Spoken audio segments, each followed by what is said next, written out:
There's no shortage of articles, white papers, and webinars on the Great Resignation, but you and I recently spoke, and I got the sense from that conversation that you believe you may have a solution or partial solution. Would you mind explaining?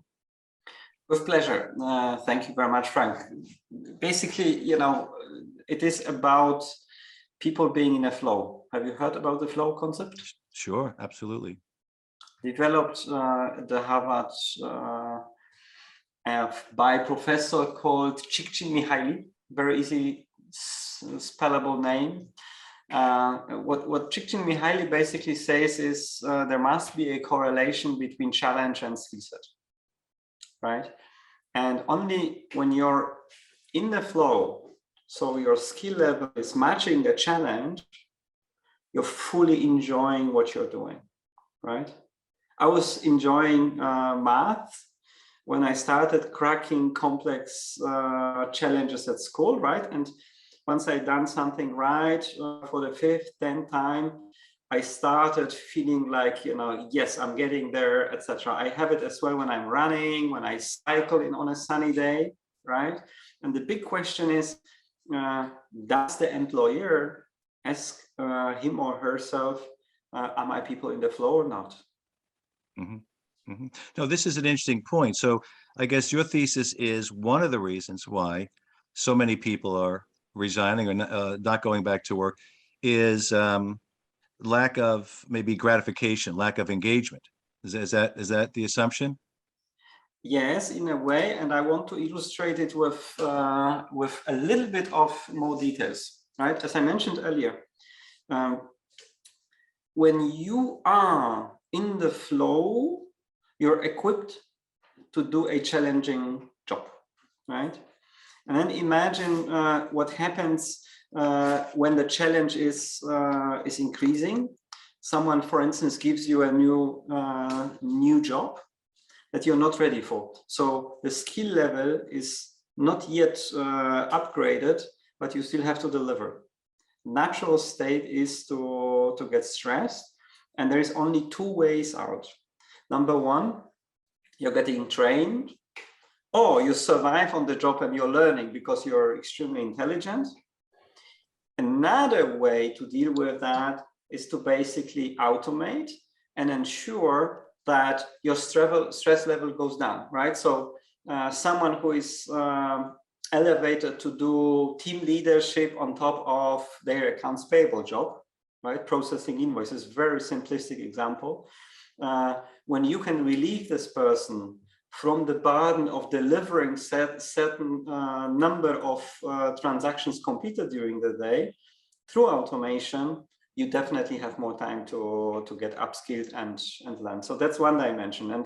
And people who stay in this state for too long are unfortunately victims of burnouts, heart attacks, etc. So it is about being serious here, right? And we cannot allow our employees to stay in that state for too long. The opposite dimension is when you know too much, but nobody is challenging you, right? You're bored. And we see that in some of the countries that we are assessing. Sometimes we see people sitting idle for roughly 50% of their time, right? And guess what they do? They basically say, okay, I may have a great job, but I spend 2-3 hours. It's not a rarity these days. I spend 2-3 hours doing something, and then what should I do, right? Shall I follow my hobbies? No, I'm young. I want to grow. I want to learn. I know that my colleagues are doing exciting stuff. So here you have to elevate the challenge, maybe improve utilization and efficiency, right? But the question is always, how do I take advantage of a great skill set that I have? And then no wonder there is a resignation, and we measure that with KYP, right? Among other things, capturing passive time. So are people taking enough breaks, right? So in the middle, you see a passive time of 20%, which means I have a healthy job. I spend there 8-9 hours, right? I'm taking enough breaks to re-energize. but I'm not stressed. So I'm not in the position of the people who are here called as the stressed ones, where they don't have time to even go to the restroom sometimes, right? Or on the contrary, I'm not in a situation where I have nothing to do or not enough to do, right? I am in a completely overstaffed organization, right? And I need to figure out what kind of job could I do. And then additionally, what we do, for instance, within KYP, we measure NPS score. Will you recommend your employer to your colleagues? Very simple, right? And that's already a statement. So there's extremely easy ways to find out where your employees are. Are they in the state of flow? And it's not necessarily required that they constantly there, but you need to constantly aim at bringing them back to the flow, depending on where they are. So this is very interesting, Adam. When I think of the people I've spoken to in recent years who've been focused primarily on what I would say more last gen task mining, last gen process mining, the discussions tend to be very, very tactical. It was more about maybe finding opportunities to reduce cost and maybe one-off type scenarios. What I'm hearing you say here is with the robustness that is the KYP offering, I know it, I've seen it.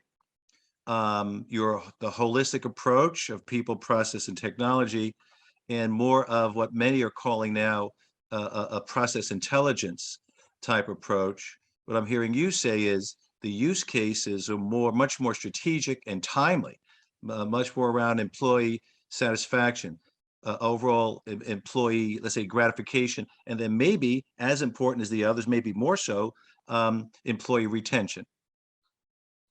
You're right, but obviously, while we are accepting the fact that the human will be in the center of everything for quite a while still, we need to take advantage of the existing technologies, right? I've been doing that for many years across the globe. And now with what happened during work from home challenge, with the latest automation technologies, you're able to take the burden of many employees that comes from this repetitive mundane activities and give them more advanced challenges. And that's what I would expect also from a